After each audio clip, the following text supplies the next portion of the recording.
Parole de Sup, c'est maintenant, présenté par Corentin BJR.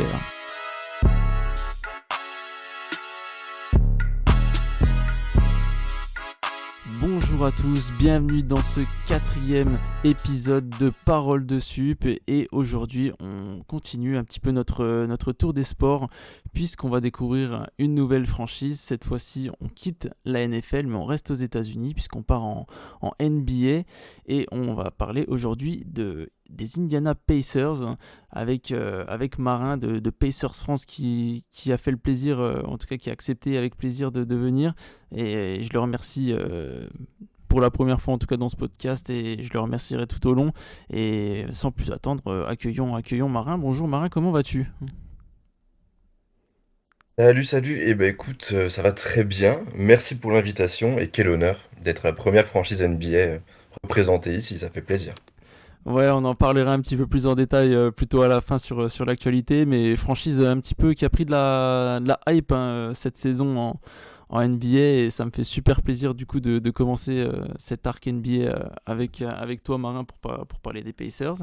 Donc non, franchement, je pense que ça va être un épisode cool.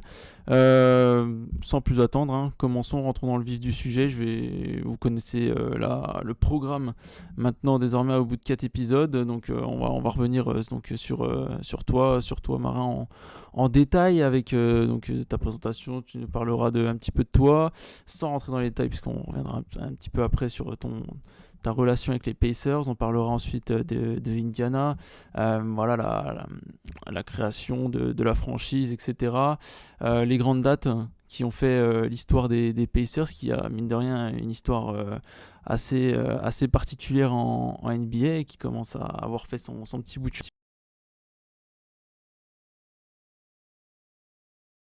Les Pacers, etc. Marin, et puis voilà, tes plus beaux souvenirs, comme j'ai dit, tes déceptions, s'il y en a, et on finira tranquillement avec un petit retour sur la saison actuelle, puisqu'il y a le All-Star Game qui se présente dans 2 semaines à Indianapolis. Il y a un joueur des Pacers qui sera titulaire à ce fameux All-Star Game, et des trades, une équipe hype, comme je l'ai dit, donc un nouveau projet sympa. Donc voilà, on est parti pour une petite heure, voire plus d'émission, et en tout cas, merci encore une fois, Marin, d'avoir accepté. Et écoute, je te laisse te présenter pour nos éditeurs qui te découvrent aujourd'hui. Ça marche, et ben un beau programme en tout cas, on va bien s'amuser. C'est clair. Une bonne thérapie de supporter, comme tu as pu me dire, j'aime beaucoup cette expression. Alors pour me présenter un peu brièvement, donc je m'appelle Marin, j'ai 26 ans depuis quelques jours maintenant. Une date pas facile pour les fans de NBA, le 26 janvier. Voilà, je vais pas rentrer dans les détails, mais malheureusement, c'est comme ça. Et je suis de l'Est de la France, du côté de Strasbourg, de mon côté. Voilà, donc la plus belle ville de France, si on me demande. Ça fait pas partie du programme, mais il fallait que je le place. Ah, ça a Et l'air sympa. voilà, tout simplement. C'est incroyable. Je conseille à tout le monde de venir en dehors du marché de Noël, s'il vous plaît. Voilà, très important. Eh ben, la recommandation est passée. Sans plus attendre, sans transition, on peut directement attaquer le plus gros sujet de ce podcast, à savoir les Indiana Pacers. Donc j'ai fait une petite présentation, comme je t'ai expliqué, un petit peu type Wikipédia, pour nos Ouais. éditeurs qui découvrent les Pacers. Et après, je te laisserai compléter. Donc j'ai les Indiana Pacers fondés en 1967, mais qui ne rejoindront que la NBA en 1976. Donc à savoir qu'avant ils étaient en ABA. Avant la fusion totale avec certaines équipes de NBA, du coup pour former la définitive NBA, enfin bref, c'est un autre podcast. Les Pacers, le nom Pacers, j'ai deux histoires. L'histoire originelle serait que ça vient des chevaux trotteurs, donc les chevaux de course qu'on appelle les Pacers justement, et également une petite référence aussi à la fameuse course des 500 miles d'Indianapolis, avec notamment les Pace Cars, les voitures de vitesse. Voilà, donc je sais pas s'il y en a une particulière qui est plus juste que l'autre. Marin, tu me corrigeras peut-être. Honnêtement, au bon vouloir, hein, il y a un petit peu Ouais, les deux, en fonction de parfois certains maillots, certains designs, ils s'inspirent de l'un ou de l'autre. Voilà, clairement, les deux sont justes. Et actuellement, on est plutôt sur la course très très rapide, vu Ouais. notre style de jeu prôné, on va dire ça. C'est vrai que du coup, ouais, le style de jeu prône bien le caractère, en tout cas, de la ville. Les Pacers, donc, qui sont résidents dans la Cambridge Fieldhouse. Donc, c'est pareil, ça change pas mal de nom, hein. Je crois que c'est un nom qui est encore récent. Il y a toujours eu le Fieldhouse, mais avant, il me semble que c'était quelque chose un nom différent. Qu'est-ce que j'ai noté C'est d'autre? ça, oui. Ouais. C'était très très long, c'était la Bankers Life Fieldhouse. Voilà, ouais, Ah c'est voilà, ça, ouais. c'était. Et On en voilà, j'ai noté finale NBA, donc une seule finale NBA en 2000, mais on reviendra en détail là-dessus un petit peu plus tard, dans les grandes dates. Le propriétaire, donc depuis 1983, c'est Herbert Simon. J'ai noté 89 ans, originaire de Brooklyn, qui a fait fortune dans l'immobilier, notamment dans les centres commerciaux. C'est l'homme qui possède le plus de centres commerciaux aux US, donc en sachant il y en a quand même quelques-uns. L'homme est plutôt rentable désormais, fortune estimée à 4,7 milliards de dollars par Forbes, qui donc a son siège social. Enfin bref, tout dans l'Indiana, qui est devenu un pur country boy. Donc voilà, pour Herbert Simon. Le GM, c'est Kevin Pritchard, si je dis pas de bêtises. J'ai vu qu'il était GM ou président, absolument. ça dépend. Président des opérations basket. Non, GM, tu me confirmes? C'est- Oui, oui, plutôt GM quand Oui, même, plutôt GM. globalement. Et le coach, donc Rick Carlisle, qui est de retour, qui a fait son retour en 2021, mais on reviendra aussi un petit peu là-dessus. Voilà pour les grandes lignes. Les couleurs, si, des Pacers.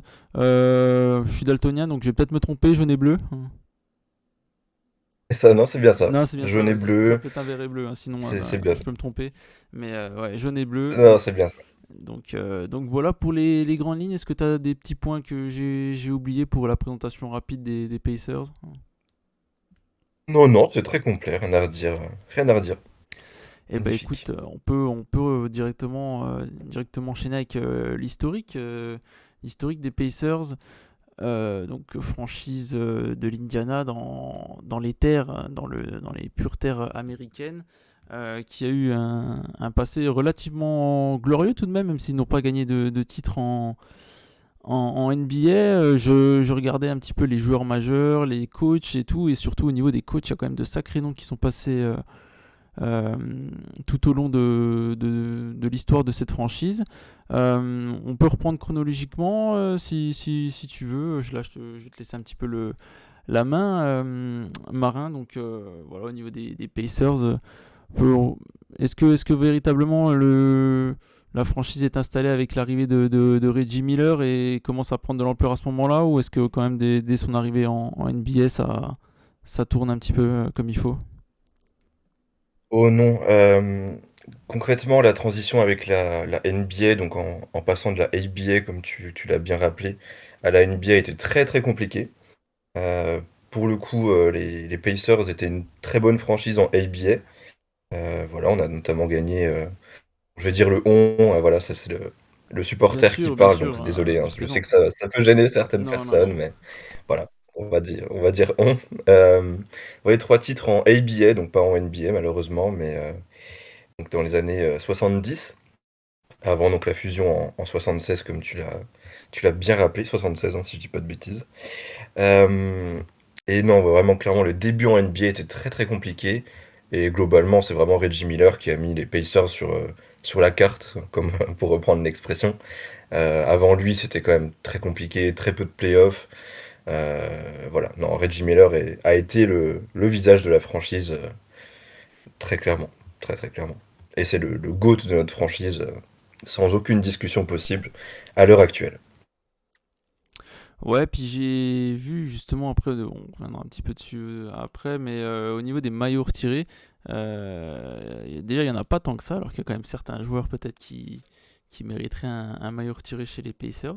Mais Mhm. oui, effectivement, Reggie Miller, c'est l'icône absolue, numéro 31. Et si vous n'avez pas vu The Last Dance, il y a un petit moment Reggie Miller quand même qui est plutôt sympa. Mais ouais, tout ça commence et les Pacers prennent de l'ampleur aussi avec cette rivalité. Du coup, on peut directement passer dans les années 90. notamment avec les Knicks, hein, les fameux Reggie Miller versus Spike Lee. Euh, est-ce que encore à l'heure d'aujourd'hui, il y a toujours cette petite rivalité avec les Knicks Alors, rivalité, plus vraiment parce qu'on s'est vraiment pas affronté en playoff depuis de nombreuses années maintenant. Ça doit remonter, si je ne dis pas de bêtises, au playoff 2013, où il y a un gros bloc assez iconique de Rudy Gobert sur Carmelo Anthony. Mais voilà, en saison régulière, c'est vrai que c'est quand même des matchs totalement différents. Euh, Spike Lee peut être là de temps en temps.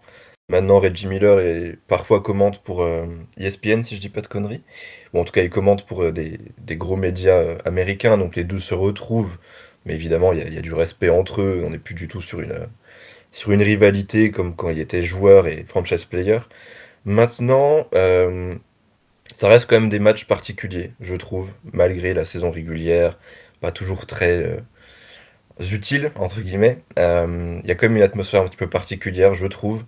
Voilà, ça fait un petit peu pour reprendre un peu les clichés, hein, voilà, la Big Apple, la grande ville contre Indiana, c'est un peu plus, voilà, le terroir, entre guillemets, la ville un peu moins flashy, c'est le moins qu'on puisse dire. Maintenant, je peux pas parler de rivalité. Maintenant, à voir, parce que peut-être, si les choses sont bien faites, on pourrait de nouveau se recroiser en playoff potentiellement cette saison.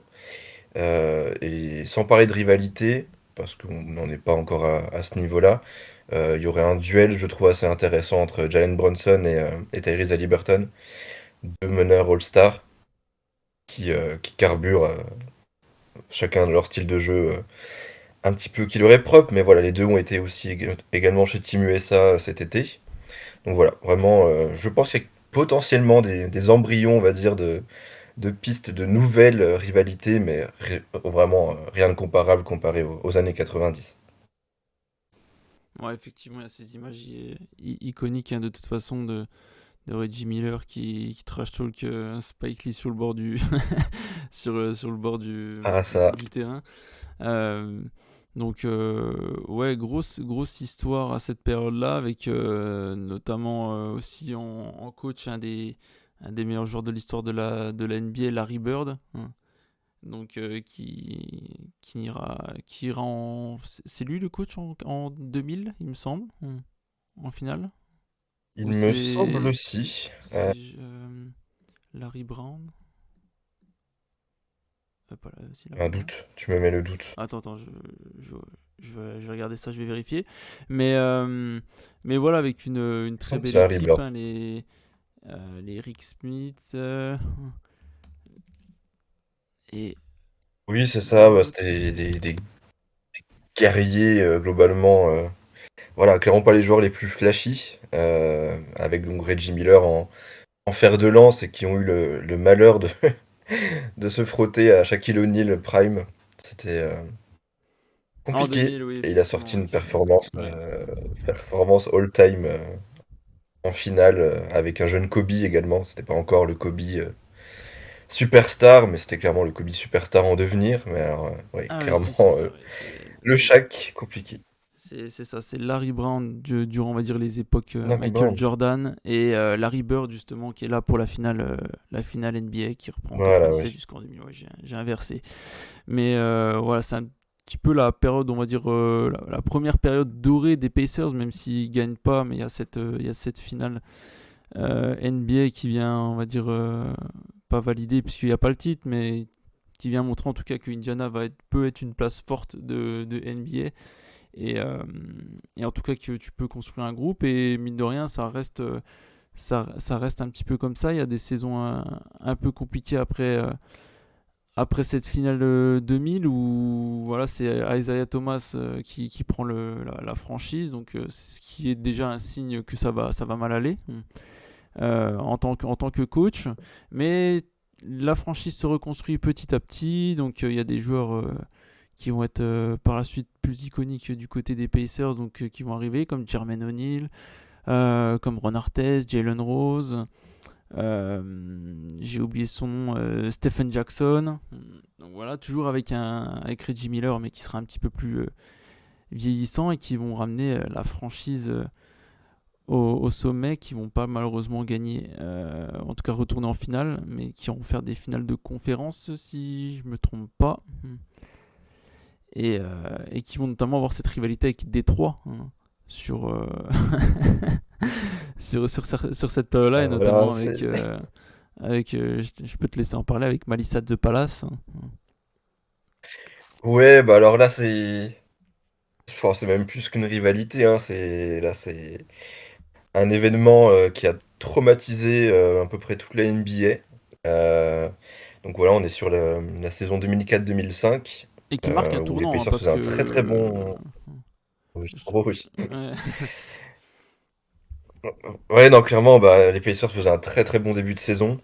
Le groupe était vraiment merveilleux. Je veux dire, on avait Jermaine O'Neal, Ron Artest, donc c'était voilà, des joueurs ultra défensifs, ultra rugueux, ultra importants dans un collectif.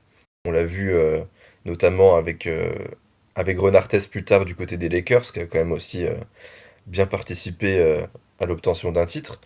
Euh, Tout autour de Reggie Miller, certes vieillissant, mais toujours quand même présent. Voilà, il y avait toujours l'aura du franchise player, la grande gueule toujours présente également. Et oui, un très très bon début de saison des Pacers. Et avec ce groupe-là, clairement, on faisait partie des deux, trois favoris euh, à l'Est. Et je pense que c'est un euphémisme. C'était, à mon sens, un peu, c'était tout droit pour en tout cas aller en finale NBA.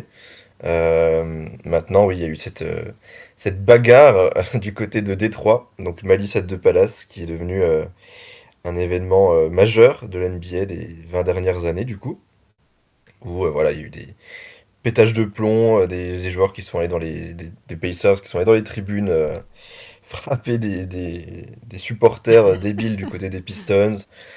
Et évidemment, voilà, ça s'est envenimé, et c'était évidemment diffusé à antenne nationale, hein, sinon c'est pas drôle. Donc ça a vraiment traumatisé toute la NBA, tous les gérants de la NBA et des millions des téléspectateurs pardon, qui bah, voulaient voir du basket, pas forcément une giga baston. C'est pas le hockey, ça se fait un peu moins en NBA quand même. Et voilà, ce qui s'est résulté sur beaucoup de matchs de suspension des deux côtés, mais surtout du côté des Pacers, hein, c'était relativement logique au vu des images. Je sais pas si je peux inviter les gens à aller voir ces images. Bon, après, c'est pas non plus Il y a eu horrible. un épisode sur Netflix, je me rappelle plus du nom de la série exactement.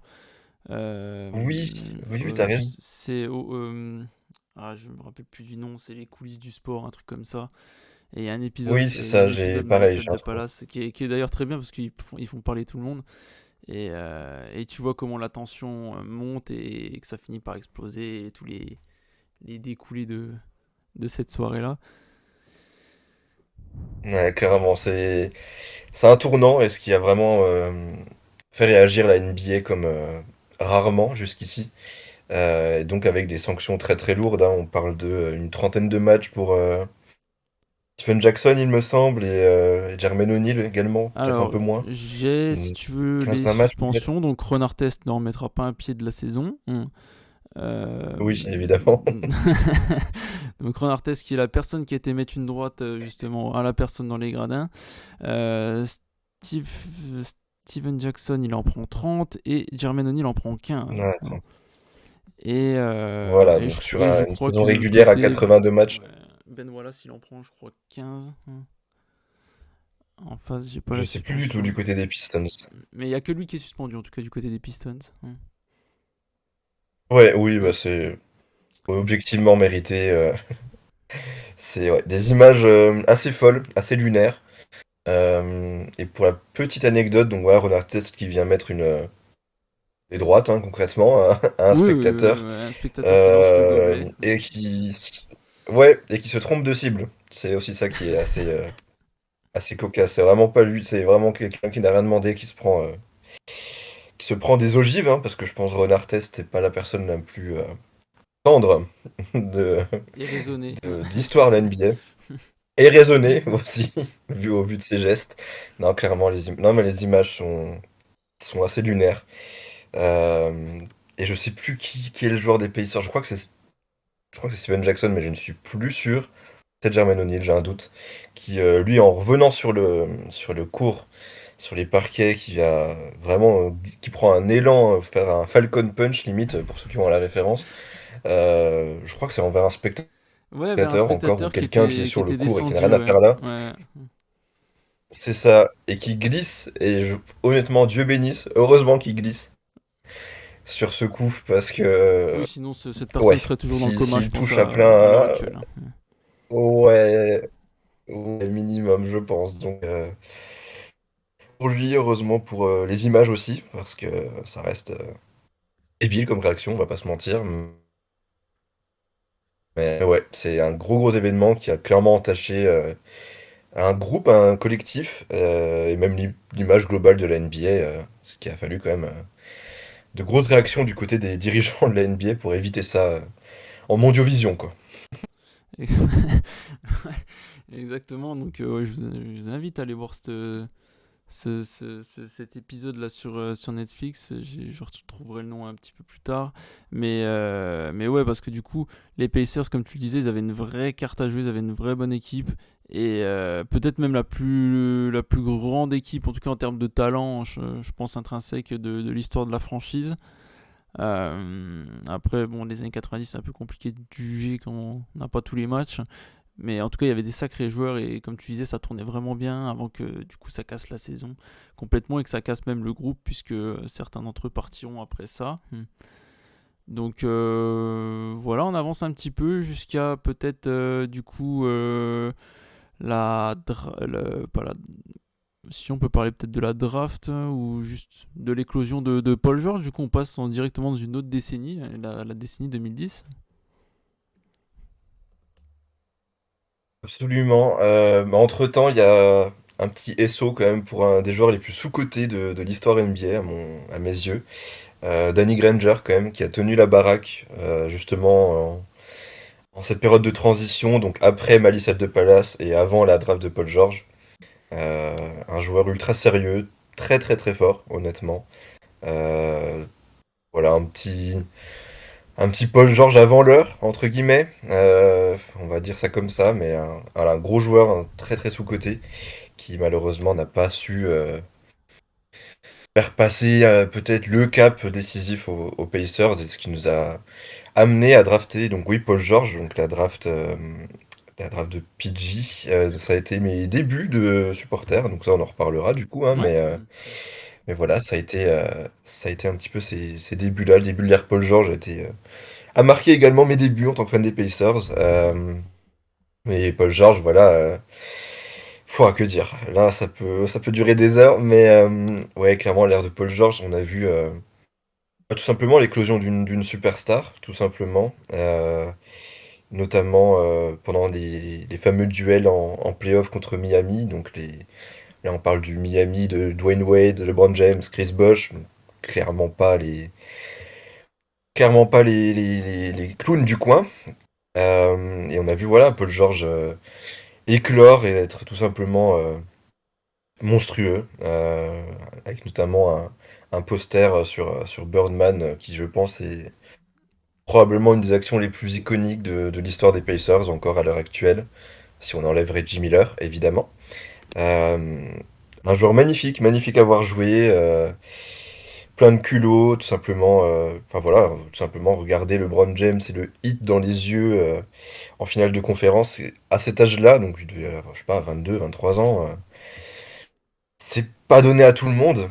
Euh, et ce qui lui a valu d'être très très populaire parce qu'on était vraiment à une période où, voilà, Miami c'était les grands méchants de la NBA. Clairement, LeBron avait également cette image-là d'avoir quitté Cleveland pour rejoindre Dwayne Wade et Miami. C'était Thanos, quoi. C'était le méchant ultime qu'il fallait abattre. Et clairement, voilà, Indiana, il y avait énormément de supporters d'Indiana enfin, en tout cas, qui sont transformés en tant que supporters des Pacers durant ces finales de conférence contre Miami.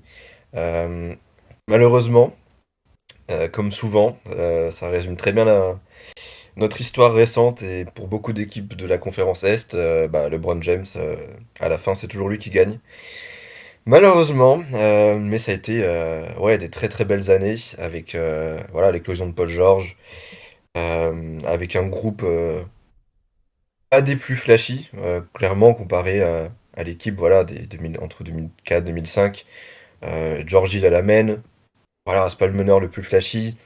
On a du Lance Stephenson, là c'est le côté un peu fou. Je vous invite également à regarder tout ce qui est highlight de Lance Stephenson et qui est Born Ready, euh, notamment ses prises de position, ses défenses chaotiques, à base de je lui souffle dans l'oreille en espérant le contrarier. Bon, pourquoi pas. Non, c'était fou. David West, voilà, Rudy Bert, c'est clairement pas l'équipe la plus flashy, mais c'était voilà, des victoires à base de 85-80, ce genre de choses, qui nous paraissent bien loin, qui nous paraissent très très loin Ça, c'est le score à actuellement. la mi-temps, ouais, ça, pour le coup. Euh, ouais, ben bah, ouais, tu rigoles, mais cette nuit on en Ah était pas très ouais, loin, ouais. Euh, littéralement. Donc ouais, non, c'était une sacrée période. C'était assez fou d'être fan des Pacers. Après, j'étais encore jeune, mais non, c'était ouais, des très belles prémices de Paul George et je sais pas si on peut en parler de ce qui s'est passé du côté de Team USA en Si, si, on peut en l'été parler, c'est 2014. un tournant, hein, au final, aussi dans Et l'histoire ouais, des c'est ça, Pacers, hein. donc clairement. Donc Paul George qui était du côté de Team USA, donc voilà, avec l'équipe américaine, et je crois que c'était il me semble un match d'entraînement, si C'est je dis pas ça. de bêtises, donc c'était vraiment Team USA contre Team USA. Et Paul George qui vient se blesser d'une façon ignoble. Je sais même plus exactement, je crois que c'est le tibia péroné qui Écoute, prend. j'ai l'appellation complète, a souffert d'une double fracture du tibia péroné, donc pour ceux qui Ouais, sont pas voilà, les plus c'est. avertis, c'est une Djibril Cissé 2006, hein, pour les footballeurs, hein. Voilà, bah Donc, c'est ça, avec ouais, des images ouais, tout aussi horribles. c'est horrible. Ouais, ouais, si c'était contre la Chine, un Ouais, truc c'est comme ça, ça, ouais, c'est ça, ouais. si je dis pas de bêtises. Ouais, ben voilà, Même les acabit. images sont tout aussi atroces. Donc là, je vous invite pas forcément à aller voir s'il y a des êtres sensibles et vraiment c'est moche, mais horrible. Donc évidemment, ça marque un tournant parce qu'on aura une saison blanche du côté de Paul George et c'est bien normal. Avec également le départ de Lance Stephenson aussi, qui était l'âme de l'équipe. Voilà, donc c'était compliqué. Voilà, on brisé sans mauvais jeu de mots, en plein élan du côté de Paul George, qui reviendra tout de même pour la saison suivante. Et là, pour finir l'ère Paul George, il n'a jamais eu les succès des débuts, dans le sens où il n'est pas parvenu à porter l'équipe pour passer un tour de playoff par la suite. Euh, Même si évidemment les joueurs autour de lui n'étaient clairement pas du même acabit non plus, hein, on va pas se mentir.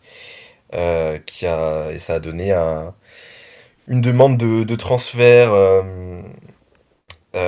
assez moche. Voilà, la fin de l'histoire est assez moche, dans le sens où des gros médias, donc Wojnarowski, Sam Charania, donc voilà, pour ceux qui ne suivent pas la NBA, en gros, ce sont vraiment deux journalistes qui, quand ils ont une information, et ben ils ont raison. Voilà, ça, il s'avère que c'est vrai, il s'avère que ils ont les meilleures sources possibles. Globalement, c'est les porte-parole de la Et Paul NBA, George, hein, les équipes NBA en tout cas. c'est ça.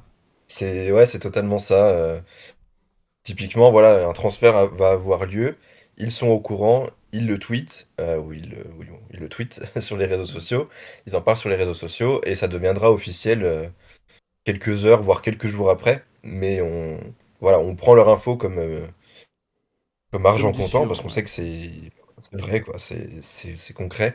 Et Paul George ou son entourage ou son agent, ça n'a jamais trop été dévoilé, on fait part de son envie de bouger du côté de Los Angeles notamment.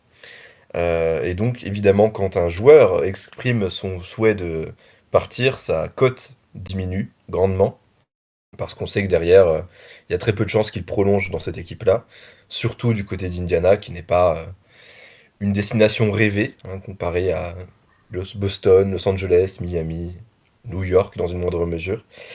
Bref, donc ça a été voilà le divorce avec Paul George qui a été envoyé du côté de d'OKC, d'Oklahoma City Thunder, en échange de Victor Oladipo et Domantas Sabonis. Voilà, donc sur le papier, c'était pas extraordinaire Non, c'était pas sur le papier. extraordinaire, ouais. Mais ça amorce une nouvelle période qui nous amène à la période, on va dire, entre guillemets, récente des Pacers, puisqu'à ce moment-là, on l'a pas précisé, mais la saison d'avant, Nate McMillan avait remplacé Oh là Frank là. Vogel, et là, c'est un tout nouveau groupe, en tout cas, qui repart avec pareil, une petite hype quand ils arrivent au final en playoff cette saison-là avec ce nouveau groupe, avec Victor Oladipo en franchise player. Euh, comment tu le sentais à l'époque, cette saison avec du coup Oladipo, Sabonis, y a Miles Turner qui était déjà là. Qu'est-ce que je vois de cette époque? Non, c'est un Bon, peu plus t'as le tard. Big Free. Ouais. Ouais, Mais non, je vais être tout à fait honnête, j'en attendais rien. Euh, voilà, j'ai été un immense fan de Paul George. Ça a vraiment été une des raisons qui m'ont fait aimer les Pacers. Ça a été la raison principale au tout début. On y reviendra. Mais voilà, j'étais évidemment dégoûté. Je lui en voulais à mort, comme je pense la plupart des fans des Pacers. Encore aujourd'hui, en 2024, quand il vient jouer du côté des Clippers maintenant à Indianapolis, il y a encore des sifflets, des gens qui le huent. En 2024, hein, on parle d'un transfert en 2017. 2016-2017, enfin 2017, ouais. 2017. Ouais. Voilà, ça fait 7 ans. Mais c'est dire vraiment à quel point il avait laissé une trace vraiment incroyable. Pour moi, il était destiné à devenir le meilleur joueur de l'histoire des Pacers, tout simplement. Euh, donc voilà, on part sur une nouvelle ère, comme tu l'as dit, avec Victor Oladipo, qui avait toujours été décevant.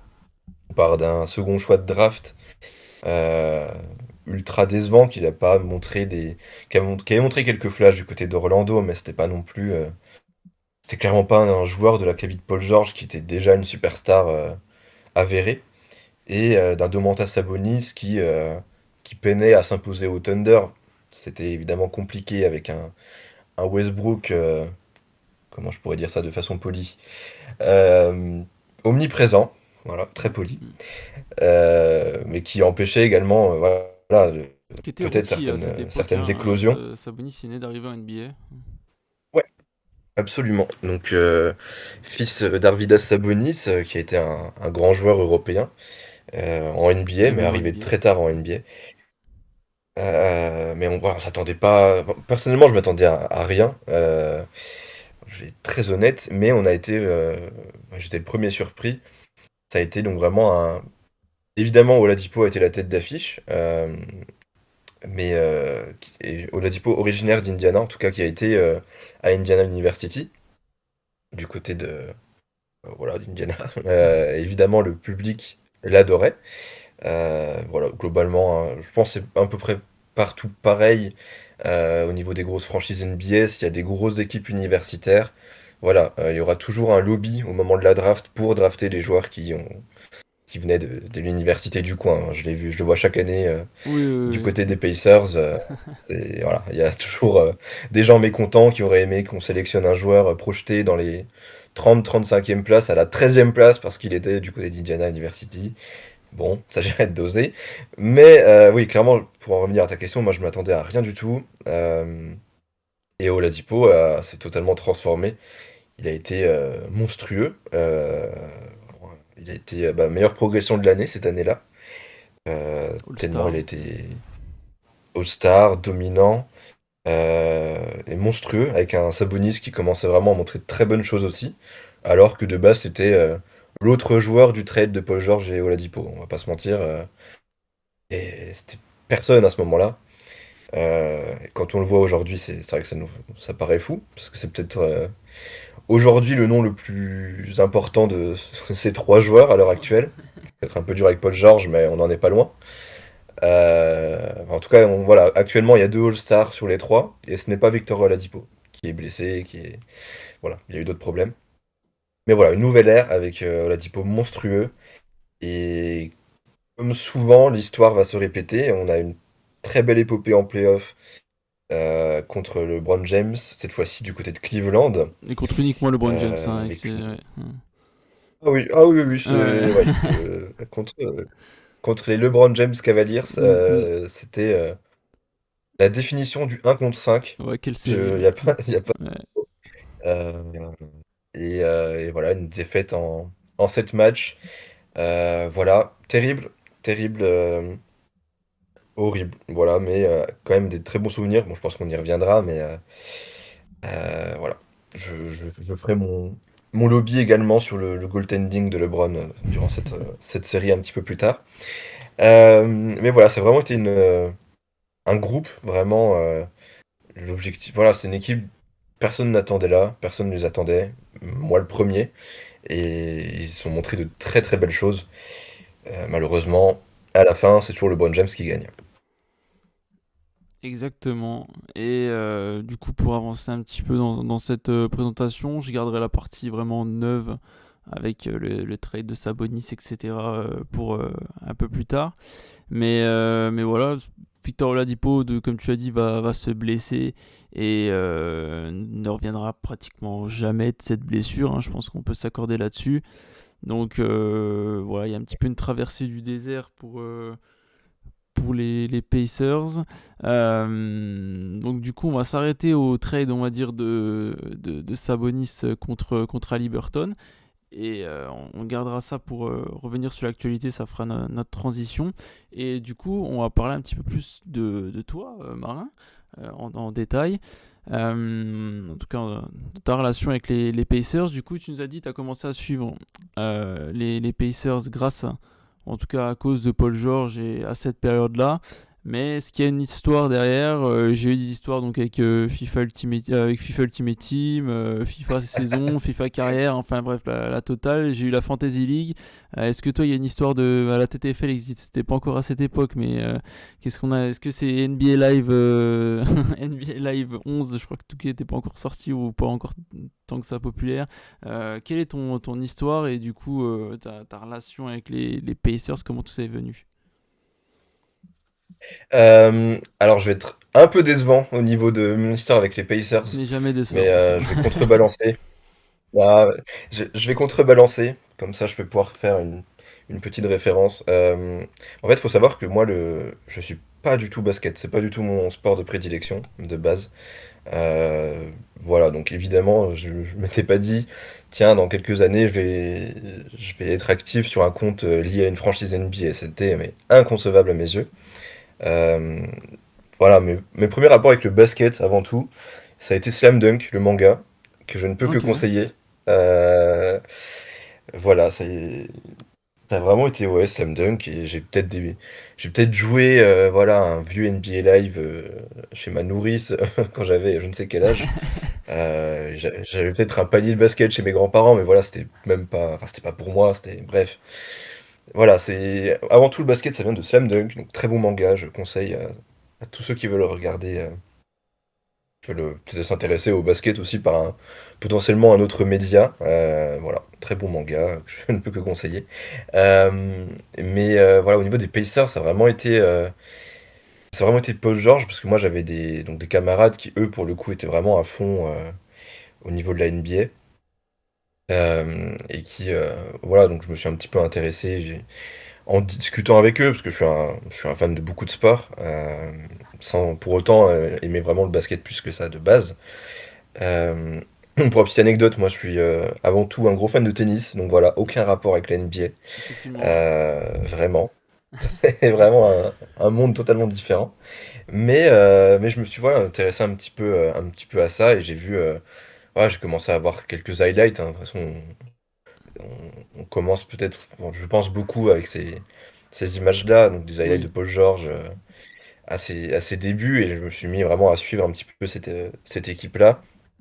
Et à partir de là, honnêtement, voilà, ça a vraiment été un travail de documentation. J'ai bien, voilà, j'ai bien compris, voilà, c'était pas la franchise la plus historique, mais c'était une franchise historiquement axée sur la défense. Et moi, alors aujourd'hui, ça paraît fou à dire, hein, mais vu, vu le type de jeu prôné, encore une fois, mais j'aime beaucoup la défense avant toute chose. Je vais probablement beaucoup plus apprécier un lockdown défensif ou un gros contre bien clutch plutôt qu'un énième poster où il y a eu 4 pas avant pour aller au dunk, quoi. Si je veux résumer la chose.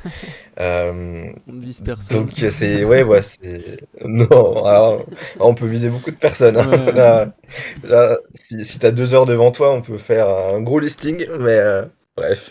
Euh, mais ouais voilà c'était une franchise avant tout défensive et ça j'aimais beaucoup et je me suis évidemment vite parce que dès qu'on se documente sur Indiana on entend vite parler de Reggie Miller et bah, je suis tombé amoureux du personnage, c'est complètement fou. C'est le, le mec avait un physique d'un marathonien qui, voilà, course d'endurance. Alors, et c'était un sniper pas possible. Avant que la NBA change, c'était. Bon, je peux pas dire c'était Stephen Curry avant de Stephen Curry, mais voilà, ça reste un des plus grands shooters à 3 points de l'histoire. À une époque où Il y a eu le c'était record vraiment pas pendant le 20 ans, centre du donc jeu. on peut dire que c'était Voilà, voilà, c'était une des plus mais grandes gâchettes qui ait jamais foulé un parquet.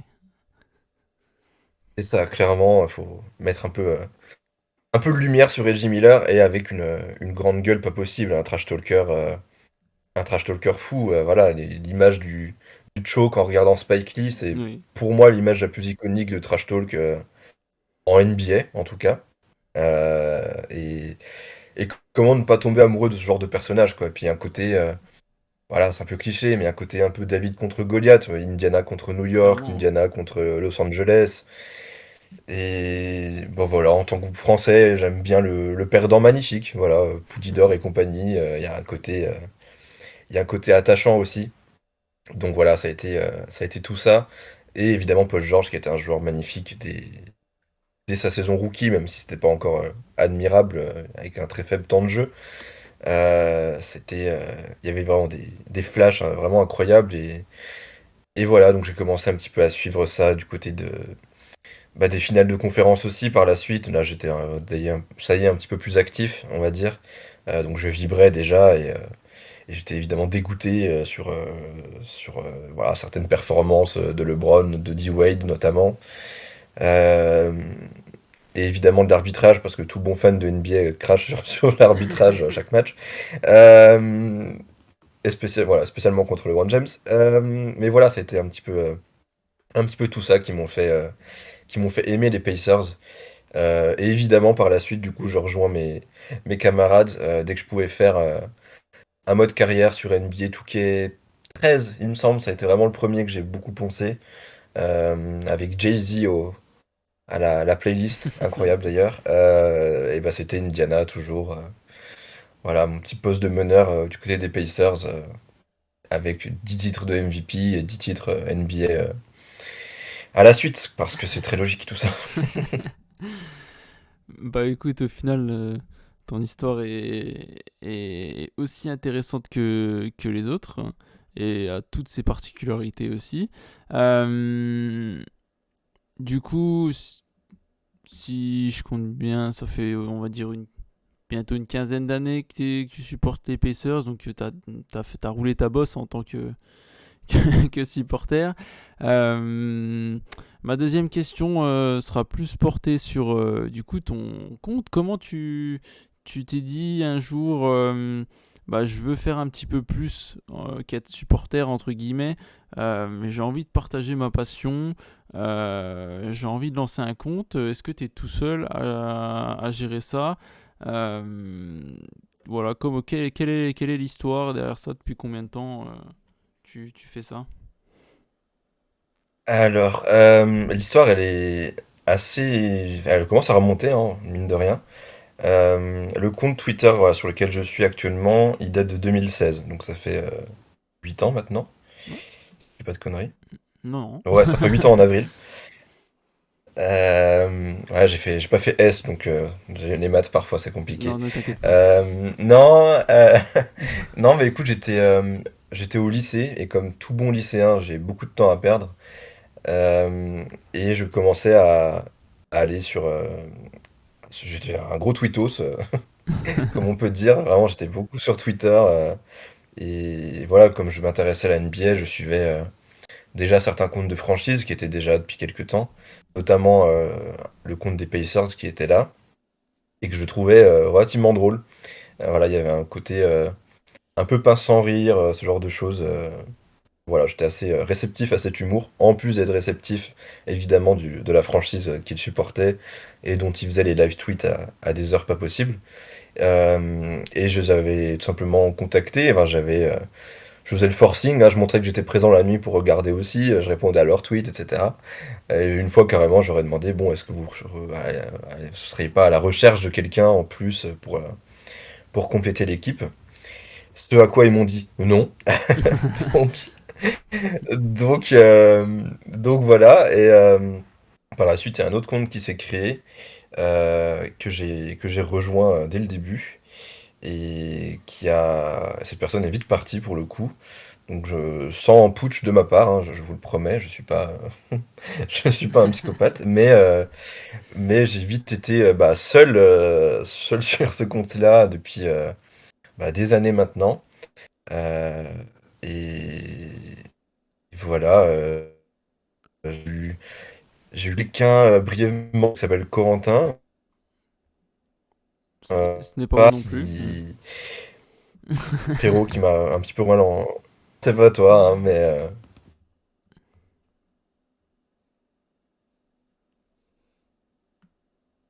Ah, l'an dernier, un petit peu, parce que moi, vraiment, c'était plus possible. Mais j'avoue que j'ai du mal à lâcher mon bébé, entre guillemets. Donc, ouais, euh, c'est donc je suis de nouveau compréhensible. seul et voilà, ça a été une petite parenthèse. Mais ouais, globalement, j'ai toujours été seul. Sur le compte des Pacers, attention, hein, ça fait très triste dit comme ça, mais on parle de compte Twitter, hein, voilà, tout va bien. Je suis bien entouré, sinon tout va bien. Mais, euh, mais non, voilà, c'était. Voilà l'histoire, hein, globalement, et ça a été assez fou. Mais je trouve qu'il y a vraiment eu un tournant au niveau de la communauté NBA en France, euh, qui est en plein essor. Voilà, je pense que Trash Talk est le meilleur moyen, le Bien meilleur sûr. média, le meilleur exemple, tout ce que vous voulez, pour voir un petit peu les, les bienfaits un peu de la popularité de la NBA en France. Mais maintenant, on a des matchs de NBA à Paris. Enfin, il y en a un, certes, mais c'est fou. Ça montre à quel point le marché français est très important, même pour la NBA. Euh, et voilà, c'était une super communauté. J'avoue que je vais faire un peu le vieux con à ce niveau-là. Mais c'est aussi normal parce que plus il y a de succès, plus il y a des. Je veux dire, je pense que la communauté foot, c'est un petit peu pareil du peu que je, Oui, je peux suivre. Voilà, le sport, plus la communauté est populaire, plus il y aura des gens toxiques, c'est normal. le développement des réseaux C'est les sociaux. rançons de la gloire. Et le développement des réseaux sociaux aussi. Voilà, c'est de base, vraiment, il y avait une super communauté où on était tous addicts au café de notre côté, là, où on live tweetait notre match de notre franchise contre une autre franchise et on se vannait la nuit. Voilà, alors qu'on était deux gros chômeurs en slip dans leur lit à 3 heures du mat. Enfin, voilà, enfin, je pense, en tout cas, je peux pas parler au nom des autres, mais du peu que je peux savoir. Enfin, voilà, c'était assez fou. Mais évidemment, qui dit développement du sport, des communautés en général, dit qu'évidemment, il y a de plus en plus on va dire de concurrence, mais en vrai, c'est ça, il y a de plus en plus de comptes, de franchises également, et c'est très bien parce que, voilà, chacun grandit. Il y a des historiques des comptes historiques, on va dire, de notre communauté au niveau de la NBA en France qui sont plus là ou qui ont changé d'identité visuelle ou voire de ligne éditoriale, etc. par rapport à la rentrée dans la vie active ou la fin des études. Ça, c'est normal, c'est mon cas aussi. J'ai jamais fait une saison régulière en entier, en intégralité la nuit, parce que force à ceux qui y arrivent, mais c'est inhumain. C'est un rythme particulier, Là, ouais. c'est fou, voilà. Si vous combinez ça avec des études ou un taf, c'est dur, c'est dur. Et voilà, j'ai clairement, je suis beaucoup moins actif, voilà, qu'à mes débuts, ça c'est clair et net. Mais bon, je sais que voilà, il y a d'autres comptes qui font aussi très bien le travail du côté des Pacers et globalement avec les autres comptes aussi, les autres franchises. Mais voilà, je m'y retrouve moins. Évidemment, il y a un côté niche qu'on avait au début qui a beaucoup moins maintenant, et c'est très bien parce que ça amène de nouveaux fans. Je sais qu'on a pu amener certains fans ou certains néophytes à s'intéresser à la NBA à notre humble niveau. Évidemment, Trash Talk, des médias comme Basket USA, Basket Info, First Team et compagnie, et la hype autour de Victor Wembanyama plus récemment, ont fait que y a de nouveau plein de fans de NBA, mais j'aime à croire qu'à notre humble niveau, on a pu aussi amener certaines personnes à s'intéresser à la NBA. Et déjà ça, c'est le plus beau des cadeaux. Je veux dire, j'en rêvais pas à mes débuts, quoi. C'est fou. Voilà. Bah écoute, c'est très intéressant. Je te rejoins sur pas mal de points. Personnellement, gros SO à Trash Talk, puisque je leur dois toute ma culture basket, hein. Donc voilà, tous les top 10, etc., tous les apéros, je les avais poncés à l'époque quand je m'étais mis à suivre la NBA. Mais ouais, aujourd'hui, tu as quasiment 14 000 followers sur Twitter, donc déjà félicitations. C'est ça. Euh, ma prochaine question sera euh, pas différente, mais déjà, premièrement, est-ce que tu es déjà allé voir les Pacers aux États-Unis? Bon, c'est particulier, hein, c'est un budget, hein, j'imagine qu'il faut avoir le temps, mais voilà. Et est-ce que tu sais si. Est-ce que tu as déjà eu 2-3 contacts avec le compte justement officiel des Pacers?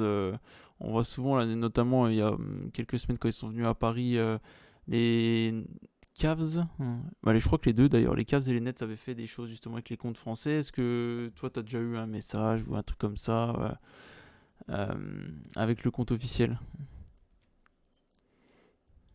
Alors, bah, pour répondre déjà vite fait à ta première question, j'ai jamais mis les pieds à Indianapolis. Euh, je suis allé une fois aux États-Unis avec ma famille, euh, mais tu te doutes bien qu'Indianapolis n'était pas la destination rêvée Non, par j'imagine, mes ouais. parents. Je voilà, Est-ce que c'est en j'ai même pas projet? cherché à faire le forcing, hein. Alors ouais, c'est en projet, j'aimerais beaucoup. J'ai quelques contacts sur place, forcément des Bien fans sûr, ouais. aussi, hein, des Pacers, mais locaux. Donc clairement, ça c'est en projet.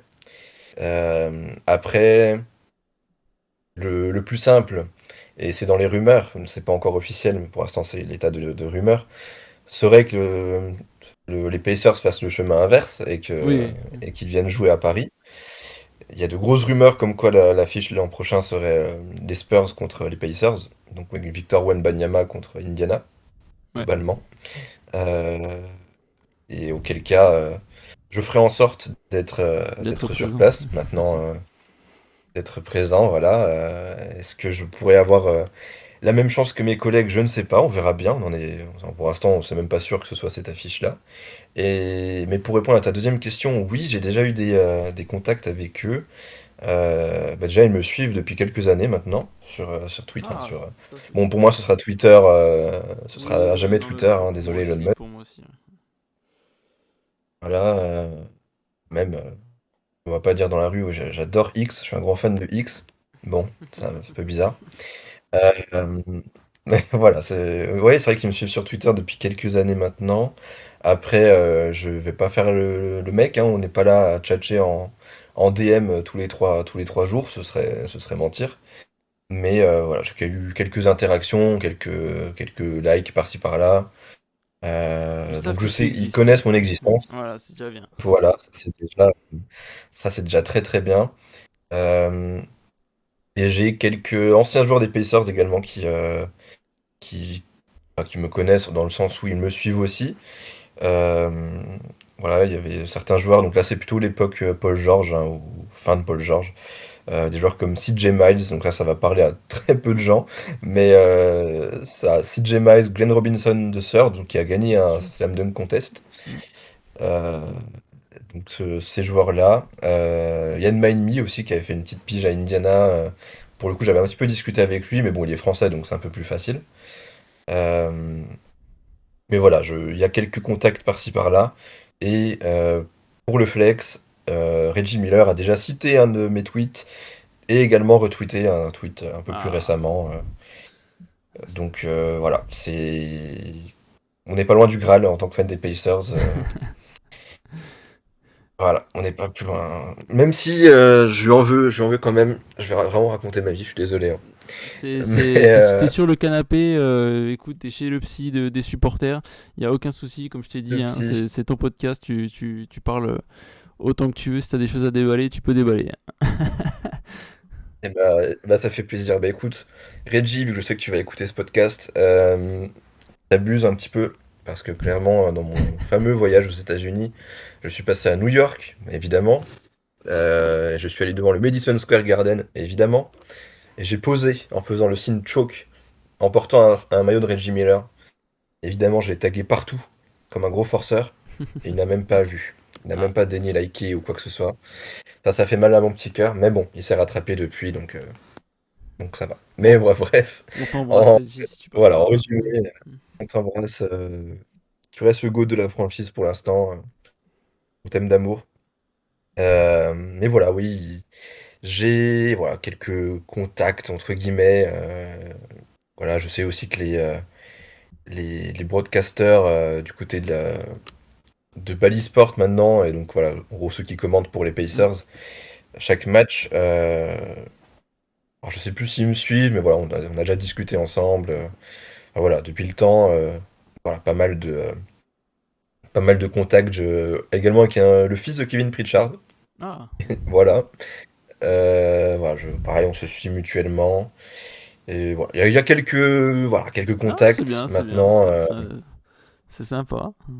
quelques graines par-ci par-là, et vraiment tout simplement savoir juste, je sais qu'ils connaissent mon existence, voilà, ils ont déjà un petit peu interagi, bah, ça fait plaisir, quoi, Bien sûr. tout simplement. Après, je me doute bien qu'ils suivent pas du tout ce que je fais, et tant mieux, parce que un match sur deux, je suis en train d'insulter des joueurs ou demander des trades ou compagnie. Et clairement, un compte officiel ne ferait pas ça, mais voilà, c'est un compte fan. On reste que des fans, ou simplement des fans qui ont sacrifié un peu plus de temps de sommeil, peut-être, si je devais résumer Oui, la oui, chose. oui, oui. Non, t'as le droit, écoute, de réclamer 3 traits quand tu te lèves à. Ah, ça va, c'est la côte Est, donc quand tu te lèves à 1h du matin ou que tu veilles jusqu'à 1h du matin pour le début du match, Bah, y a figure-toi, je tout. pense que je préférerais être sur la côte ouest à ce niveau-là. Oui, remarque, tu te Je couches pense un que peu je plus tôt préfère. et tu te lèves à Ouais, 4 tu te heures. couches tôt. Ouais, ouais, Ouais, c'est sûr, ouais, ouais, franchement, et parce que bon, t'arrives. coucher à 3h30. Le mal. Ouais, c'est horrible. Tu vois, conférence ouest, le match se termine, la journée commence. Bon, tu peux aller au travail. Tu seras peut-être un peu fatigué, mais vraiment, ouais, les matchs qui se terminent à 3 4 heures, bah, ta nuit vraiment coupée en deux, qu'est-ce que tu fais? Est-ce que Ouais. tu vas dormir ou pas? Enfin, c'est le dilemme, le fameux dilemme que beaucoup d'entre nous peuvent avoir. Mais Justement, ouais. comment tu consommes, toi, la NBA, si je puis dire? T'es focus que sur les Pacers, j'imagine. Et est-ce que du coup tu essaies de regarder tous les matchs en ce moment ou tu regardes en replay ou voilà, comment se passe Alors, une nuit pour toi? alors ça, il y a eu une- ouais, une certaine évolution à ce niveau-là. Euh, un temps, je suivais beaucoup plus la NBA dans son intégralité, dans son ensemble, tout en regardant, si je vais regarder un match, c'était évidemment les Pacers. Ouais. Mais je suivais quand même beaucoup plus toutes les infos, tout ce qui pouvait se passer, toutes les rumeurs. J'avais vraiment des avis relativement bon, tranchés, mais quand même un minimum construits, etc., qui venaient pas de nulle part sur la plupart des joueurs NBA, en vrai, les franchises, etc. Mais beaucoup moins avec le temps et beaucoup moins maintenant. Tout simplement par manque de temps, hein, de motivation aussi, peut-être aussi, un peu. Ce qui fait que non, maintenant, je regarde exclusivement les Pacers. Ça dépend honnêtement de mon état de fatigue, très, très franchement. Euh, je fais en sorte de travailler de nuit aussi. J'ai la chance de pouvoir bosser de nuit de temps en temps. Ce qui fait que je peux aussi regarder la NBA et les Pacers dans mon coin sans que ce soit trop grillé, on va dire. Euh, mais ouais, c'est en fonction de l'état de fatigue. Si je peux regarder, je regarde. Mais je me mets beaucoup moins la pression qu'au début. C'est vrai que au début, je regardais honnêtement les deux tiers des matchs en direct. Je faisais tous les live tweets et je vivais la nuit, quoi. Et des fois, j'étais un zombie, très clairement. Donc force à ceux qui y arrivent encore, moi je peux plus. Donc maintenant, voilà, si je peux regarder la nuit, je regarde avec plaisir. Et je peux faire le live tweet si j'ai la motivation. Parce qu'il y a aussi des fois où c'est très bien aussi prendre du recul, de regarder le match, tout simplement. T'es pas là à dire ok, il faut que je fasse, Bien sûr. faut que je tienne aussi les gens au courant. Voilà, simplement regarder en tant que fan de temps en temps, sans avoir de compte à rendre, c'est sympa. Euh, mais sinon, voilà, si j'ai pas le temps, ça va être si j'ai le temps en replay le matin ou dès que je peux dans la journée. Comme ça, je poste quand même deux trois tweets pour dire ce que j'en ai pensé. Ou, euh, ou à la rigueur, les matchs en accéléré avec les highlights, mais auquel cas j'en parle pas. Je, je me sens pas apte à parler d'un match si j'ai juste vu les highlights, ou je le dis ouvertement, j'ai pas vu le match. Est-ce qu'il y a des soldats qui ont regardé et qui peuvent me résumer, quoi. Voilà. Mais par contre, non, je regarde aucun autre match, à part de rares exceptions, quoi. Pour le Ouais. coup, les Pacers jouaient en même temps que Luka Doncic mettait ses 73 points, et ben j'avais un double écran, quoi. Oui. On va pas se mentir. Ce genre de choses. Et je suivais également avec un plaisir non dissimulé la série de défaites des Pistons. Donc quand il y avait des fins de match serrées, je me mettais un double écran avec la fin de match des Pistons pour savoir si est-ce qu'ils allaient Et je enfin gagner ou savourais. pas. Et savourais, mais je prenais un malin plaisir. Mais voilà, non, globalement, c'est vraiment centré autour des Pacers et je suis vraiment plus apte à parler d'autres franchises. J'ai mon avis sur les joueurs, mais c'est vraiment relativement gratuit et c'est ce que j'en vois à travers l'image qu'ils peuvent renvoyer, quoi. Ok. Je regarde plus les autres équipes. Ok, ok, bah écoute, c'est bien aussi de prendre un petit peu de recul et de hauteur par rapport à ça et de surtout s'en rendre compte. Ça fait déjà 1 heure qu'on est ensemble, Marin, et franchement, je passe un très bon moment à parler de NBA et surtout des Pacers avec toi. On va pouvoir avancer un petit peu plus et parler. Voilà, je vais faire appel à tes souvenirs, qu'ils soient positifs ou négatifs. Et puis après, on reviendra un petit peu sur la saison en cours du coup et même on va dire le trade, hein, qu'on avait laissé de côté entre Sabonis et Haliburton. Euh, Marin, si tu devais sortir un top 3 ou une anecdote de tes souvenirs, de tes déceptions, voilà, si tu avais des choses à nous raconter dans tes mémoires des Pacers, qu'est-ce que tu sortirais en premier? Oh là là, la liste est tellement longue. J'imagine, oui, j'imagine. C'est- Il y a des choses à ah, dire. niveau déception, on est bien lotis. Euh, c'est dur. Il y a tellement d'options possibles. En vrai, je vais essayer d'en trouver trois vraiment sur des sujets totalement différents, histoire que ce soit, ouais, histoire que ça dénote un petit peu. Ça peut être un moment ou une Euh, anecdote ou... Hop, je fais tomber mon stylo. Un moment, une anecdote. Voilà, ça peut être un peu tout, hein, au final. Une situation particulière. ouais, bah, j'ai déjà suffisamment parlé du trade de Paul George, donc je vais le Ouais. mettre de côté. Mais évidemment, si je devais le citer, il serait dans ces trois moments-là. C'était honnêtement, j'ai vécu ça comme une rupture amoureuse. Voilà. C'était à ce niveau-là de fanatisme et de supporterisme un peu toxique. Mais donc ça, non, je compte pas. Honnêtement, je pense le premier qui me vient à l'esprit, c'est ultra égoïste, hein, vraiment, c'est horrible. Mais C'est tes c'est souvenirs après, hein. les 60 points. Ouais, c'est vrai, mais je sais pas si ça a vraiment traumatisé d'autres fans des Pacers, quoi. Mais moi, c'est les 60 points de Klay Thompson en 29 minutes Oui, ouais. sur notre tronche. Et je faisais le live tweet. J'avais veillé cette nuit-là. Je crois que c'était à domicile, donc l'horaire était pas trop horrible. Mais c'est. Je me souviens, en plus, je regardais avec un pote, mais c'était lunaire, quoi. Là, mais. Ça- Tu as conscience que tu vas potentiellement rentrer dans l'histoire, dans la postérité, et pas du bon côté. C'est vraiment sur ta gueule. C'est... Je sais pas. Et au bout d'un moment, t'arrivais, le mec, c'était la torche humaine quand il rentrait tout.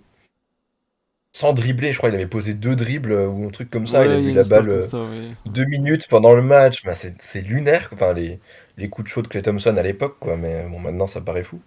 Et. Ah ouais, non, non, c'était horrible. Mais je sens avoir fait le live tweet. Faudrait que je retrouve un peu mes tweets du moment, mais j'étais encore raisonné à l'époque. J'étais pas trop. Voilà, j'étais poli, etc. Mais je pense que je devais être en roue libre. Mais c'était horrible à regarder, quoi. Qu'est-ce que tu veux commenter? Genre, tu te fais souillé par un joueur qui prend feu. Tu peux mettre deux joueurs sur lui. Paul George, qui est pas le pire des défenseurs, qui va sur lui, il dit ah, vas-y, c'est bon, je m'en occupe. Qui prend la même sauce, qui prend 20 points par carton. C'est là, mais oh, quel enfer. Voilà, ça c'était la première anecdote. Donc, vraiment faire un live tweet, donner du contenu aux gens quand t'es en train de te faire humilier, c'est une épreuve, hein. C'est c'est particulier. Clairement, c'est particulier. Euh, Après, si je pouvais en donner, si je dois en donner deux rapidement, la série contre Cleveland en 7 matchs, c'est un crève-cœur. Euh, Déjà parce que c'est en 7 matchs, donc évidemment c'est un crève-cœur.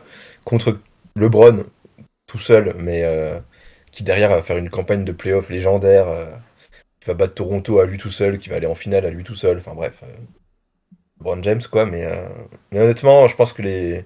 Bon, je vais peut-être pas être très objectif, mais les Pacers méritaient de gagner cette série. Le Game 7 a été épouvantable. Miles Turner qui se faisait siffler des fautes et qui a été exclu du match de mémoire de façon. Alors c'était notre meilleur défenseur intérieur de façon ignoble. Et donc évidemment le fameux goaltending de LeBron James sur Victor Oladipo. Je m'en souviendrai toute ma vie. Donc un panier à 2 points, donc goaltending, voilà, c'est un panier qui normalement devait compter, même s'il se fait contrer, si je dois résumer très brièvement, qui n'est pas sifflé ici en goaltending et qui n'est même pas regardé en replay, alors qu'évidemment nous on a les replays et c'était évident quoi. Et derrière on mène de 2 points, on se fait assassiner à 3 points par LeBron James, donc sur un des matchs en 7 de cette fameuse série. Ouais, ça, je m'en suis toujours pas remis. Ça fait depuis 2018, je crois, donc c'est un autre gros coup dur. On va pas se mentir. Et si je devais en donner un troisième, là, je vais citer le match des Pacers à Londres contre Denver. Donc c'était voilà, le NBA London, qui, je crois, n'existe plus, Non, du non, qui coup. n'existe plus, Il a ouais. dû être remplacé par NBA. Qui est remplacé par NBA Paris, ouais. C'est Paris, hein, maintenant. Ouais. Et donc c'était Denver, Indiana. C'est pas le Denver d'aujourd'hui, hein, il y avait déjà Jokic de mémoire, mais c'est pas, clairement pas les Nuggets d'aujourd'hui. Le plus grand joueur, enfin, en tout cas la plus grosse superstar sur le parquet, c'était clairement Paul George à ce moment-là. Et les Pacers se sont fait mais détruire à horaire européen horrible. On en a mangé 143 points. Alors aujourd'hui c'est plus ou moins habituel, mais à l'époque ça l'était pas. Et c'était ignoble comme performance, surtout que moi j'avais du coup deux potes qui faisaient partie de l'équipe TTFL Pacers France, donc un gros big up à Antoine et Quentin, s'ils écoutent ça. Toujours des frérots, par ailleurs, qui étaient eux, qui avaient pu se déplacer sur place, qui s'étaient rencontrés pour la première fois là-bas pour cette fête du basket autour des Pacers pour voir manger un blowout de 143 points où les Pacers avaient été inexistants et Paul George catastrophique. Mais voilà, ça c'est plus pour la petite anecdote. Voilà, maintenant, niveau désillusion, il y en a beaucoup avec toutes les blessures. Enfin voilà, honnêtement, la fin des Pacers, ces 10 dernières années, c'est un peu un cycle. C'est une superstar qui éclot, qui se blesse et qui perd ensuite, ou qui demande à être tradé et échangé ailleurs, quoi. Ouais, Mais ouais. sinon, ça va, hein, tout va bien, je vous rassure. Non, bah écoute, on va parler de quelque chose un peu plus joyeux du coup. L'actualité des Pacers, est quand même sympathique. Oh là là. Donc avant qu'on arrive à cette saison, on peut reprendre chronologiquement où on s'était arrêté, à savoir le trade de Domantas Sabonis et l'arrivée de Tyrese Haliburton. Il me semble que c'est pas la trade deadline, c'est genre 2 jours avant ou la veille. Donc on est en Et ouais, 2021. Et ouais, je crois qu'elle est pas lancée encore la trade deadline. Il me semble que c'est la veille. c'était, je dirais comme ça que c'était le 3 février. Je sais pas Ouais, pourquoi j'ai c'est dans cette ces date eaux-là. en tête, pardon. C'est- Donc c'est- ça devait être avant la trade deadline, mais Ouais. J'ai un souvenir c'était dans la période, quoi. de voir le trade et tout, et que c'était avant la trade deadline. Bon, enfin bref. Toi, quel est à ce moment-là ton sentiment? Parce que tu échanges tout de même un All-Star pour. Il est sophomore, je crois, Tyrese à ce moment-là. Euh, Ouais. Même s'il a déjà des bons gros flashs, c'est pas encore le joueur qui va devenir. Et tu échanges un All-Star qui peut tourner en triple-double de moyenne, encore plus maintenant qu'avant et qui a pris une nouvelle dimension à Sacramento. Mais voilà, c'est déjà un joueur qui est All-Star. Comment tu réagis à ce moment-là? Euh, Honnêtement, il y avait un gros débat dans la communauté des Pacers parce on faisait jouer donc Sabonis et Miles Turner en même temps, ce que les fans appellent le Turbonis, ce qui était assez drôle, mais qui n'a jamais vraiment fonctionné pour plein de raisons, mais en tout cas ça n'a jamais fonctionné. Euh, et en gros, la question était de qui est-ce qu'on va prolonger, qui est-ce qu'on va garder entre les deux, sachant que Miles Turner, depuis sa saison rookie, est sur les, euh, les rumeurs de transfert du côté d'Indiana.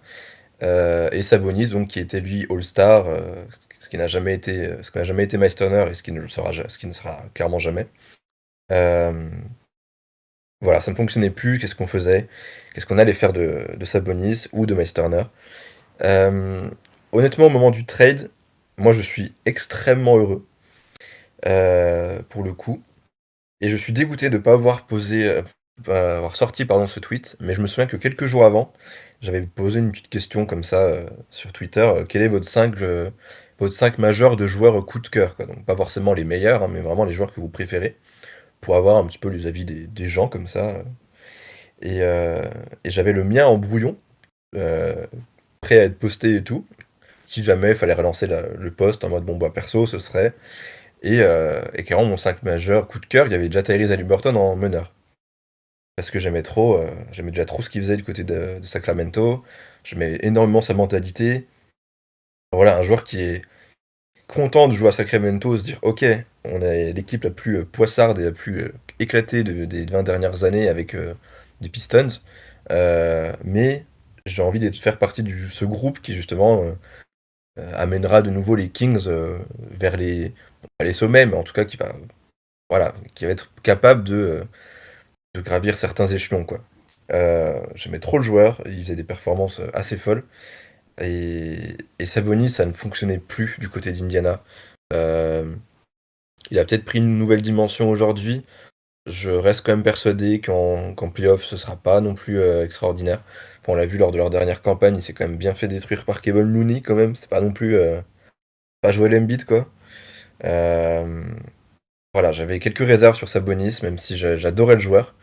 Euh, donc honnêtement, au moment du trade, moi je suis vraiment ultra surpris, en fait. Je sais plus, il y avait des rumeurs, pas autour des Kings, ou peut-être autour des Kings de mémoire, mais pour moi, De'Aaron Fox et Haliburton, c'était intouchable.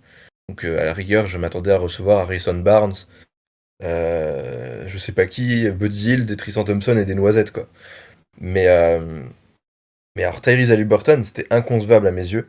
Et il faisait déjà vraiment partie des joueurs coup de cœur. Donc honnêtement, j'étais aux anges. Je pensais pas qu'il deviendrait aussi fort, aussi rapidement. Mais voilà, dès que le moment où le trade a eu lieu, je me suis dit, ok, on a notre meneur du futur pour les 10 dernières années, si tout va bien. 10 prochaines années, pardon, si tout va bien et que ça colle bien, quoi. Et donc, non, au moment du trade, moi, je suis aux anges. Je suis vraiment aux anges. Et bon, bah, je pense que l'histoire m'a donné raison jusqu'ici. Je pense ne pas exagérer en disant ça. C'est un des joueurs les plus kiffants à avoir joué de la ligue, à mes yeux. Un joueur qui... Je vais faire un peu une image, un parallèle autour du foot. Ça va peut-être paraître un peu tiré par les cheveux, mais je trouve qu'il a vraiment toujours le smile. Et il y a un côté un peu magicien dans ses passes, dans son tir qui est ignoble, mais qui rentre quand même. Bon, clairement. ça, c'est différent.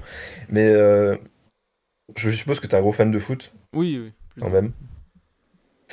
Voilà, j'ai un peu suivi quand même. Je trouve qu'il y a un petit peu de Ronaldinho en Tyrese Haliburton, Ok, dans le ouais, sens où il a ouais. toujours le smile et que c'est un, je sais pas, il y a un côté diamant brut, quoi. Ouais, je vois ce que tu veux dire. Je sais pas. C'est déjà juste sur le smile, en fait, c'est rien que ça. C'est vraiment un joueur qui a toujours le sourire et ça fait du bien, quoi. Enfin, Voilà, peut-être non pas que les joueurs NBA soient peut-être des blasphème, robots, mais hein. peut-être un petit côté baby Magic Johnson aussi. Hein, c'est pas tout à fait Oui, le c'est même vrai que joueur, mais avec tout le temps les la gens en parlaient banane et aussi. puis les passes, le côté up tempo. Hein. Ça C'est peut. ça, ouais, il y a un côté magique, ouais, clairement. Il y a un côté magique et le joueur en lui-même est totalement magique pour le coup, donc c'est... Oh, non, non, là si tu me lances sur Tyrese, je vais écrire des lettres d'amour et je vais en Non, parler puis pendant des heures, mais... franchement, joueur attachant et puis personne aussi attachante. Bon, que moi, je le connais qu'à travers les interviews, les choses comme ça. Je suis pas forcément les Pacers au quotidien, mais en tout cas, quand tu l'écoutes parler, tu sens que c'est un gars qui a la tête sur les épaules et quand c'est lui le visage de ta franchise, tu te dis que tu peux naviguer tranquillement.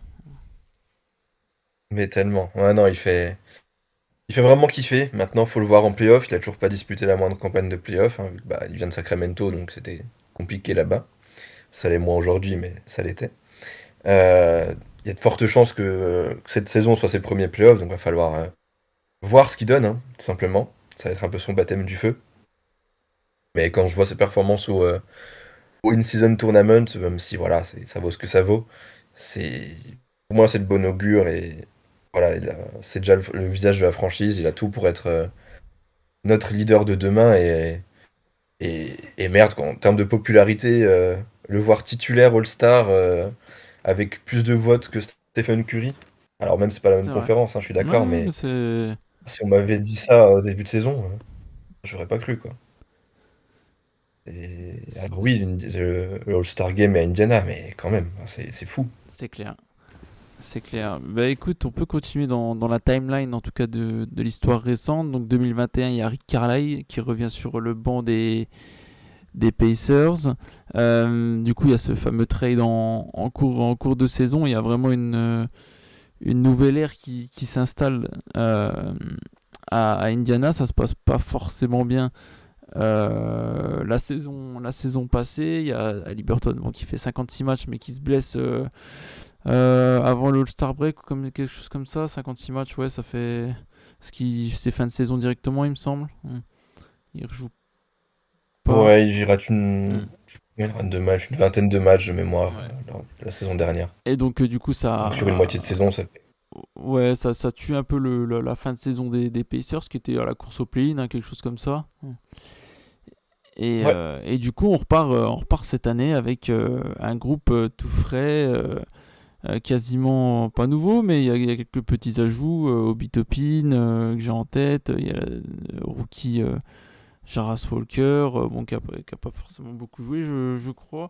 Mais en tout cas, il y a un bon groupe et surtout, il y a Tyrese Haliburton à 100%. Et on peut dire que le début de saison est est plus que réussi. Bah clairement, ouais. C'est. Alors il est peut-être moins aujourd'hui parce qu'il revient de blessure et voilà, va falloir attendre qu'il ne soit plus en limitation de minutes. Mais ouais, en début de saison, Tyrese Haliburton est dans la conversation MVP. Donc rien que ça, c'est avec un groupe qui comporte, je veux dire, c'est Miles Turner la seconde option offensive de l'équipe.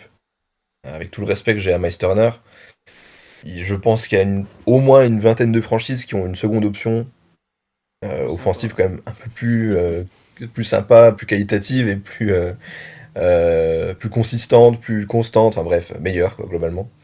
Euh, Bah ça, en fait, on voit juste un magicien à la baguette qui permet de donner enfin, des positions de tir, des situations idéales à ses coéquipiers. Je pense que bah, Miles Turner reste un bon exemple, mais le meilleur exemple, même si évidemment qu'il a travaillé entre-temps, c'est Aaron Nesmith qui est un des joueurs les plus adroits à 3 points cette saison. Il tourne à des pourcentages assez délirants. Et d'ailleurs, là, en l'absence de Tyrese Haliburton, il était à une vingtaine de points de moyenne facilement, à des pourcentages très très élevés, alors que c'était un bout de bois chez les Celtics, quoi. Il servait à rien. Clairement. Voilà, il servait littéralement à rien. Et voilà, il a évidemment travaillé, mais le fait d'être aux côtés de Tyrese Haliburton, qui attire les défenseurs 2 voire 3 et qui va te sortir une passe magique qui te met dans des conditions optimales pour tirer, ouais, bah évidemment, a priori, t'as des tirs un peu plus ouverts, quoi. Et non, bah c'est. Ouais, non, mais Magic Johnson, quoi. Évidemment, sans faire injure, on en est encore très loin, mais il y a un côté Magic et c'est un magicien à la baguette et tout le monde en profite. Et c'est vrai qu'on avait une dynamique assez dingue, up tempo, c'est le moins qu'on puisse dire. L'objectif avec Rick Carlisle, cette saison en tout cas, c'est de gagner 150 à 148, à peu près à chaque match. L'appellation mettre un Euh, panier de plus que l'adversaire prend tout son sens. Là, pour le coup, c'est on défend voilà, pas et voilà, c'est tout pour l'attaque. Mais oui, la du coup, meilleure défense, c'est l'attaque. c'est ça. Parce que là, ce qui est encore plus fort, c'est qu'il y a des équipes qui mettent 130 points, mais qui sont globalement infâmes à regarder. Et je pense pas du tout aux Milwaukee Bucks quand je dis ça. Mais, c'est vraiment quand tu te mets devant un match des Pacers, bon, plus en début de saison que maintenant, où il y a eu 2-3 blessures, il y a eu le trade de Siakam sur lequel on reviendra, et qui met du temps à se mettre en place, même si c'est déjà très bien. Mais je veux dire, la sensation visuelle quand tu mets un match des Pacers cette saison, c'est vraiment que ça sort de partout. T'as un shoot toutes les 10 secondes. Et franchement, c'est le basket dans toute son essence, quoi. Ah, c'est. Ouais, c'est fou parce que voilà, vraiment, ah, je les ai connus les séries de playoffs ou même les saisons régulières à 80-75 à la fin du match, quoi. Mais là, ouais, fallait se mouiller la nuque. Faut vraiment se mouiller la nuque en tant que fan des Pacers historiques, entre guillemets. Mais c'est quand même, enfin, c'est un kiff à voir jouer, je veux dire. Alors ouais, ça défend pas, clairement. On encaisse un panier. 5 secondes après, la balle a déjà traversé le terrain et t'as un joueur ouvert ou qui déjà au lay-up. Parce que derrière, le repli défensif en face n'est pas bon. Et ils s'y attendent pas, ou ils disent que les Pacers vont pas faire ça tout le match. Si, si. Globalement, si, si. C'est 5 secondes après, on est déjà au panier. Non, c'est fou. Honnêtement, c'est fou. Et ouais, c'est vrai que l'impression visuelle est assez dingue. Évidemment, quand Tyrese Haliburton est là, c'est encore différent, mais même en son absence, honnêtement, c'était assez intéressant parce que le problème l'an dernier, ça a vraiment été de jouer et surtout gagner sans Tyrese Haliburton. On n'y arrivait pas. Cette saison, on y arrive quand même beaucoup plus. Et voilà, t'as des joueurs qui arrivent à tenir la baraque, entre guillemets, et t'as des Energizer, pardon, complètement fous en sortie de banc. Et je pense évidemment à TJ McConnell qui, Oui. euh, qui est fou. Enfin, j'adore ce joueur. C'est vraiment un de mes joueurs préférés de l'effectif. C'est dingue. Ce joueur, il est incroyable, quoi. Je suis tout petit, mais il prend feu. Et ça me fait énormément rire parce que pour le coup, je vois beaucoup de mes confrères de la communauté NBA FR qui, quand ils live tweet un match des Pacers et que TJ McConnell est chaud, commencent à dire: Ah, ça y est, TJ McConnell, comme d'hab contre nous, il va être chaud, il va faire le match de sa vie, etc. Non, non, non. C'est à tous les Si la matchs. moitié des franchises NBA tweetent ça, c'est que c'est pas vous le souci, c'est que vraiment le TJ McConnell est fort, quoi. Il est très très fort, il est très chiant à jouer.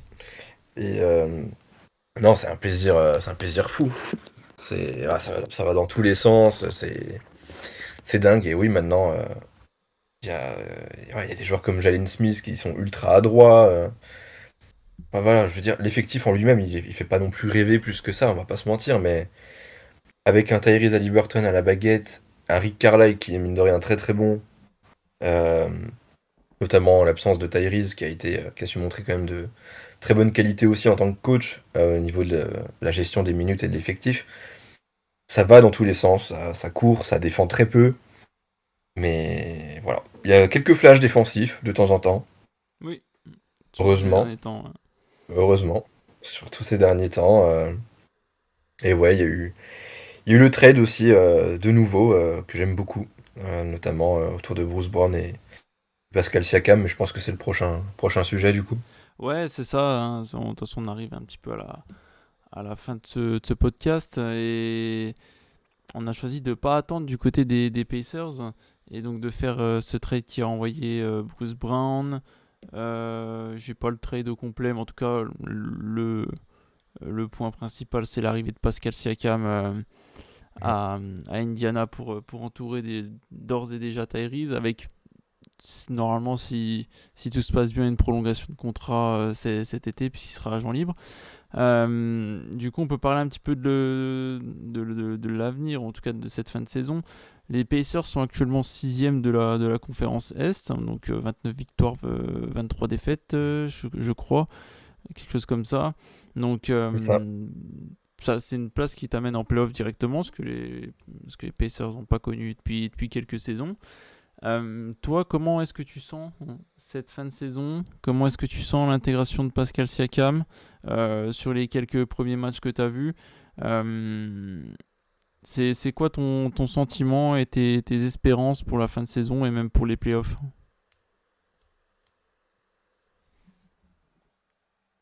Alors pareil, je sais que voilà, les rumeurs Pascal Siakam à Indiana, elles datent pas d'hier. Clairement, il y a eu de nombreuses rumeurs et ça faisait débat aussi au sein des fans.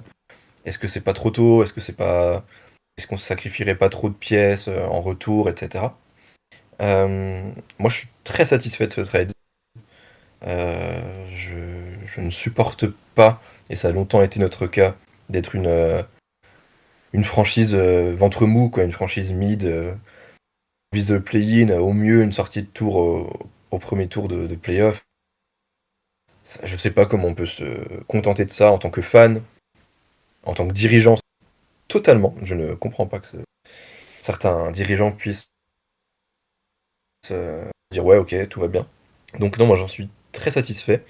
Au niveau de la contrepartie, je sais que beaucoup ont râlé au niveau des pics de draft, mais faut les remettre dans leur contexte, pardon.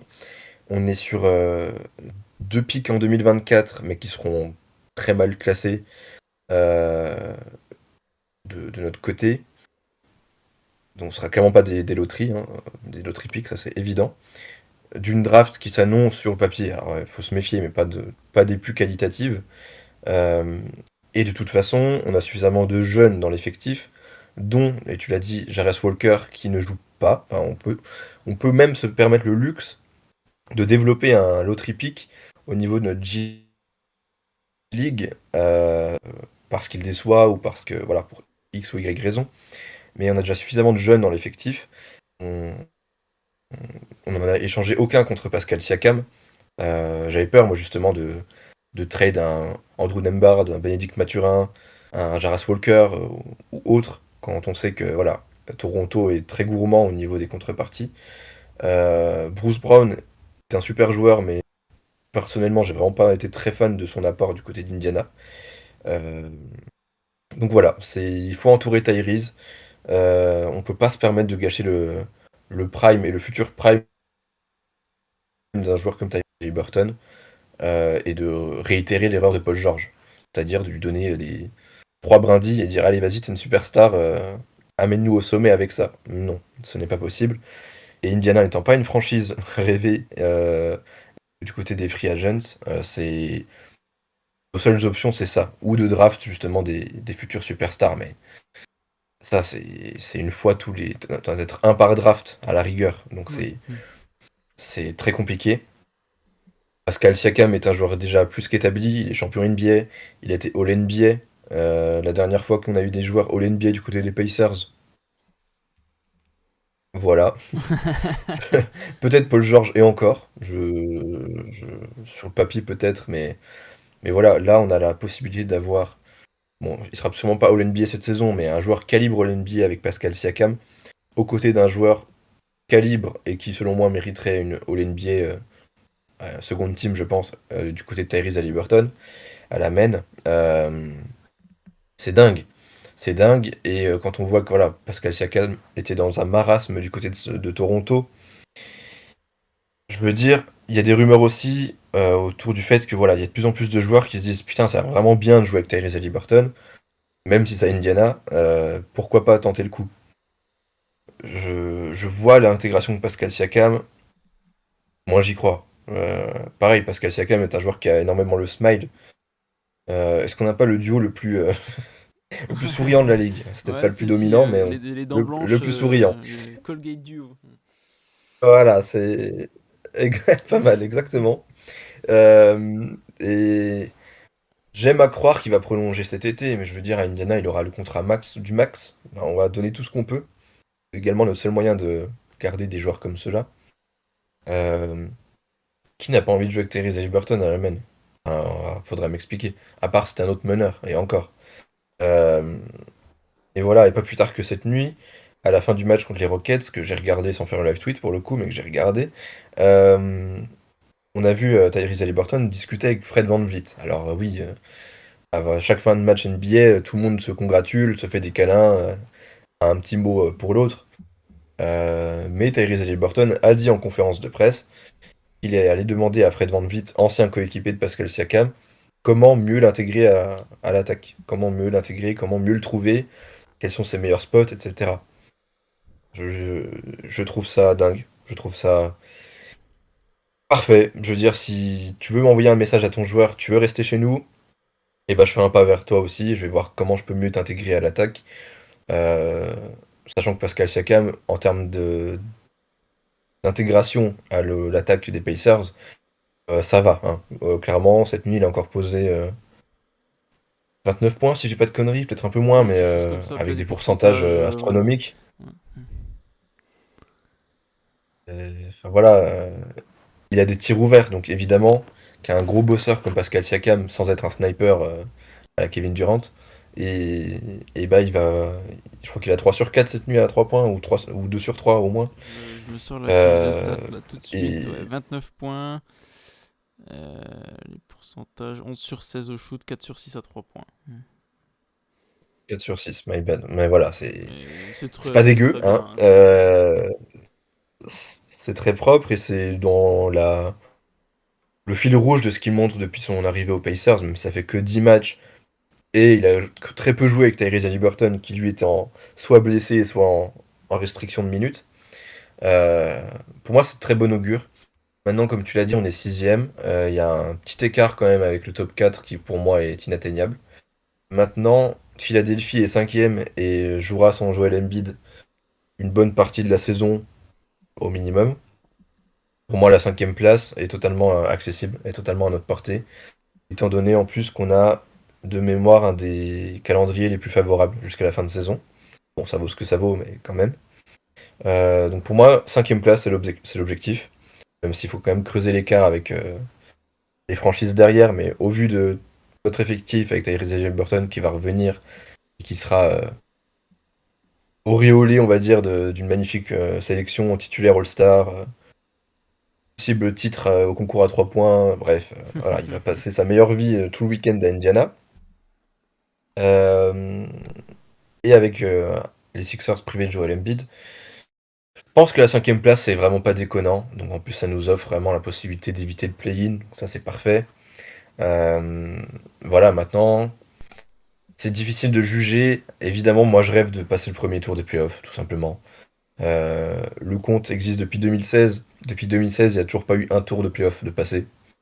On a un petit peu marre. Si, voilà, s'il vous plaît, allez les gars, Il est là. au moins un petit tour. Et il est l'heure. Mais j'y crois, je veux dire, on a un très bon groupe. Tout le monde peut prendre feu, avec un magicien à la baguette et un Pascal Siakam qui peut planter 20 points les yeux fermés. Euh, Tout en étant arbitré comme un rookie. Voilà. S'il pouvait avoir un peu plus de lancers francs, ce serait sympathique. Merci, les refs. Voilà, j'y crois. Un premier tour. Et pour la belle histoire, il faudrait un premier tour contre New York. Voilà. Autant se faire plaisir. Et ça donnerait une sacrée série. Ouais. Maintenant, si c'est pas New York, j'aimerais beaucoup Milwaukee, mais Milwaukee, ça me semble inconcevable. Au premier tour, en tout cas. Eh bah écoute, Un sur début de ces. rivalité avec Milwaukee. pour être intéressant et rigolo à suivre aussi. Pour une histoire de ballon. Ouais, notamment une histoire de ballon, ouais. Oh là là. Eh ben écoute, ça me paraît tout bien et c'est sur ces belles paroles sur l'avenir des Pacers sur cette fin de saison qu'on va s'arrêter. Merci Marin d'avoir accepté de venir. Mais est-ce que tu sens que tu as vidé un petit peu ton sac là? Comment tu te sens après 1 heure et demie là, de discussion sur les Pacers? Ça te fait du bien un petit peu? Et écoute, ouais, ça fait quand même vachement du bien. Très sympa en tout cas. Je réitère mon merci pour ton invitation. Ah, c'est Ça fait gentil. vraiment plaisir. Et ouais, non, ça fait du bien de parler des Pacers en vrai. Franchement, c'est vrai que trouver des fans de NBA en France, ça va, ça se fait de plus en plus facilement. Mais alors quand je commence à dire ouais, je suis fan des Pacers, je sens que j'en perds quand même plus d'un. C'est pas, c'est quand même pas encore la franchise La la plus plus cotée. hypante, même si la plus cotée, même s'il y a un peu de hype autour de nous, ça y est, un petit peu. Euh, donc non, ça fait plaisir et voilà, j'espère ne pas avoir été trop bavard. J'avoue que ça fait peut-être un peu longtemps pour toi, un peu Non, non, long. ah non, du tout, non, tu es dans le range des 2 premiers épisodes, Ok, donc bon, voilà, non, non, il n'y a aucun souci. Moi, j'ai bu tes paroles hein, pendant 1 heure et demie, c'était très intéressant, et même de parler NBA, c'est vrai que moi je suis un gros fan de NBA aussi, donc non, franchement, c'était grave cool. Et en plus, de parler sur les Pacers, qui est une des plus belles équipes de cette saison à regarder, là, comme on l'a dit, hein, c'est vraiment un plaisir. Donc, donc voilà. Et puis écoute, je te souhaite plein de bonnes choses, Marin. Abonnez-vous. Allez follow Marin sur Twitter, @PacersFRA. c'est ça, ouais, Pacers fera Voilà, bientôt 14 000 absolument. abonnés, donc voilà, si au moins les quelques viewers peuvent venir se rapprocher de cette marque, ce sera super et ce sera toujours ça de gagner. Et puis ouais, moi je te suis déjà depuis quelques semaines du coup, et non, franchement, moi j'aime bien ce que tu proposes, donc voilà, merci encore d'avoir accepté d'être venu, Marin, et puis ouais, puis je te dis à une prochaine fois peut-être hein, pour un que sont-ils devenus et puis en espérant qu'on ait passé un tour de playoff d'ici là. Et bah avec grand plaisir et puis bah plaisir partagé. Ça fait toujours du bien de parler avec des fans de sport qui se donnent, etc., qui ont des bons projets comme les tiens. Donc Ah, grosse force de ton côté c'est aussi. c'est- c'est gentil, merci. Et, euh, et puis voilà, n'hésitez pas à suivre aussi tout le boulot des médias NBA si vous voulez commencer à rentrer dans le bain. C'est un très bel univers à suivre. On est un peu tous des drogués la nuit, mais Clairement. c'est rigolo. Voilà. Eh ben écoutez, quant à moi, je vous dis à la semaine prochaine hein, pour une nouvelle équipe. On va changer de continent, j'en dis pas plus, mais voilà, en tout cas, merci de nous avoir suivis. Et puis, je vous dis à la semaine prochaine. Ciao.